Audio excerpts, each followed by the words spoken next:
झालं काय सगळ्यांनी?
स्वामी विवेकानंदांची भारत यात्रा या संदर्भात पाठ करणार आहोत.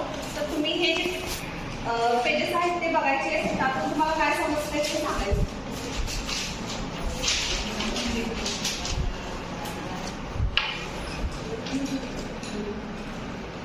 त्यासाठी तुम्हाला 2 मिनिट वेळ आहे.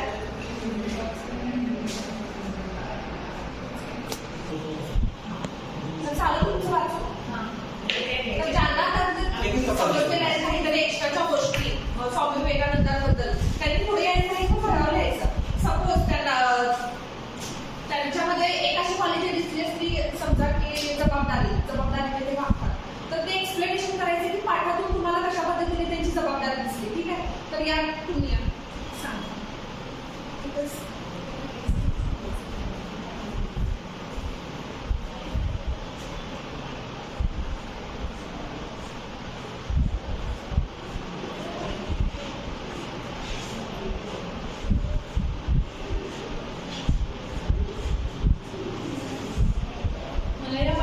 स्वामी विवेकानंदांबद्दल प्रामाणिकपणा हा गुण दिसला.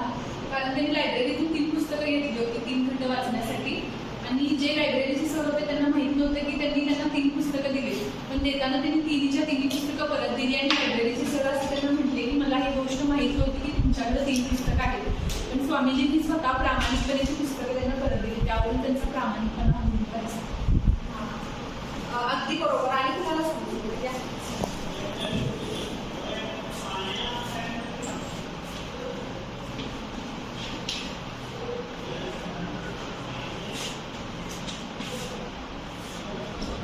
त्यांच्यामध्ये नेत्यामध्ये असणारी चिकाटी हा गुण दिसला. त्यांना एका शिलाखंडावरती जायचं होतं, पण नावाने त्यांना पैसे नसल्यामुळे त्यांना घेऊन जायला नकार दिला. तरीही ते त्यांच्यामध्ये चिकाटी तिथं त्यांना जायचं होतं हे करून त्यांनी वेगळा मार्ग शोधून ते प्रवृत्त होत गेले. हा त्यांच्याकडे चिकाटी हा गुण होता.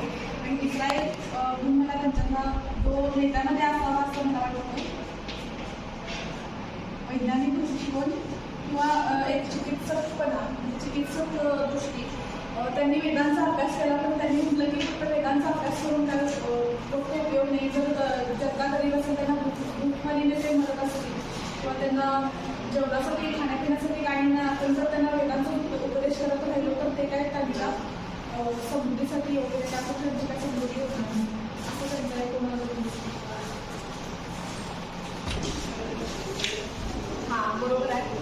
तर मग स्वामी विवेकानंद होते त्यांच्यामध्ये जे गुण होते ते एक विशिष्ट गुण होते. जसे की ह्या आपल्या पाठामध्ये आहे की त्यांच्यामध्ये तर्कशुद्धता होती. तर्कशुद्धता म्हणजे काय, तर त्यांना एक व्यक्ती विचारते की स्वामीजी तुम्ही हे सगळं जे वाचलेलं आहात ते तुम्ही एवढं क्लिअरली आणि एवढं व्यवस्थितपणे कसं काय लक्षात ठेवता.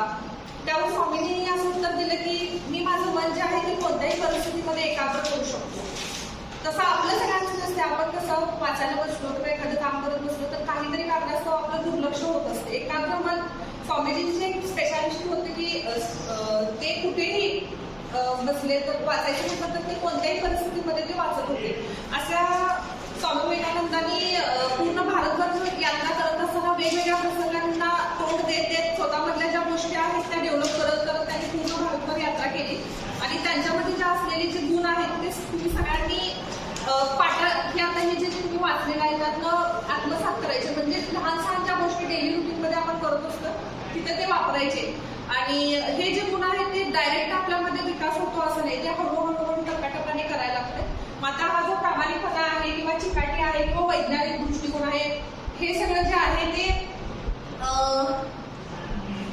रोजच्या रोज वर्गामध्ये घरामध्ये किंवा समाजामध्ये आपण हे गुण वापरायचे.